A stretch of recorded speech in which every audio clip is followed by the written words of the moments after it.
Welcome to my transformation series. ಇದು day 5. ಇವತ್ತು active rest day. Rest ಬರೇ ಜಿಮ್ಗೆ, ಬಟ್ ನಮ್ಮ ಸ್ಟೆಪ್ ಗೋಲ್ಸ್ನ ಕಂಪ್ಲೀಟ್ ಮಾಡಲೇಬೇಕು. ಚೆಸ್ಟ್, ಬೈಸೆಪ್, ಬ್ಯಾಕ್, ಲೆಗ್ಸ್ ಎಲ್ಲ ಬರುತ್ತೆ ಹೋಗುತ್ತೆ, ಬಟ್ ನಿಮ್ಮ ಕಾರ್ಡಿಯೋವ್ಯಾಸ್ಕ್ಯುಲರ್ ಹೆಲ್ತ್ ಒಂದು ಸಲ ಎಫೆಕ್ಟ್ ಆದರೆ ಅದು ನಾವು ರಿಕವರ್ ಮಾಡೋಕ್ಕೆ ತುಂಬ ಕಷ್ಟ ಆಗುತ್ತೆ. ಸೊ ನಿಮ್ಮ ಹಾರ್ಟ್ ಹೆಲ್ತ್ಗೆ ಆಲ್ವೇಸ್ ಪ್ರಯಾರಿಟಿ ಕೊಡಿ. ನಾವು ಬಸವನಗುಡಿ ಕಡೆ ಹೋಗಿದ್ವಿ, ಸ್ವಲ್ಪ ಓಲ್ಡ್ ಸ್ಕೂಲ್ ವೈಬ್ಸ್ನ ಎಂಜಾಯ್ ಮಾಡೋಕ್ಕೆ. ಅಲ್ಲೇ ವಾಕ್ ಮಾಡ್ತಾ ನನ್ನ ವೈಫ್ ಮಸಾಲೆ ದೋಸೆ ಹಾಗೂ ಒಂದು ಕಾಫಿನ ಕುಡಿದ್ರು. ಅಂದರೆ ಸ್ವಲ್ಪ ಬ್ಯಾಂಕಲ್ಲಿ ಕೆಲಸ ಇದೆ ಅಂತ ಬ್ಯಾಂಕ್ ಬಂದೆ.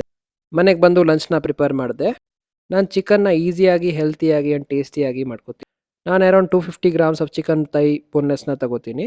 ಅದಕ್ಕೆ ಸ್ವಲ್ಪ ಜಿಂಜರ್ ಗಾರ್ಲಿಕ್ ಪೇಸ್ಟ್, ಆರಿಗ್ಯಾನೋ ಫ್ಲೇಕ್ಸ್, ಸ್ವಲ್ಪ ಸಾಲ್ಟ್ ಮತ್ತು ಪೆಪ್ಪರ್ನ ಹಾಕಿ ಮಿಕ್ಸ್ ಮಾಡಿ ಸ್ವಲ್ಪ ಟೈಮ್ ಅಲ್ಲೇ ಇಡ್ತೀನಿ. ಅರೌಂಡ್ 180 ಡಿಗ್ರೀಸ್ಗೆ ಸೆಟ್ ಮಾಡಿ 20 ಮಿನಿಟ್ಸ್ ಏರ್ ಫ್ರೈ ಮಾಡ್ತೀನಿ. ಸಂಜೆ ಸ್ವಲ್ಪ ಸ್ನ್ಯಾಕ್ಸ್ಗೆ ಪಾಪ್ಕಾರ್ನ್ ತಿಂದೆ. ಇದು ಒಂದು best and healthy snacking option. 1 cup of ಪಾಪ್ಕಾರ್ನಲ್ಲಿ ಬರೀ 30 to 35 ಕ್ಯಾಲರೀಸ್ ಇರುತ್ತೆ. ನಂತರ ರಾತ್ರಿ ಟಿವಿ ಮುಂದೆನೇ ಸ್ಟೆಪ್ಸ್ನ ಕಂಪ್ಲೀಟ್ ಮಾಡಿ ನನ್ನ ಡೇನ ಎಂಡ್ ಮಾಡಿದೆ. ಇವತ್ತಿನ ವೀಡಿಯೋಗೆ ಇಷ್ಟೇ. ನಾಳೆ ಸಿಗೋಣ. ಸಿ ಯಾ.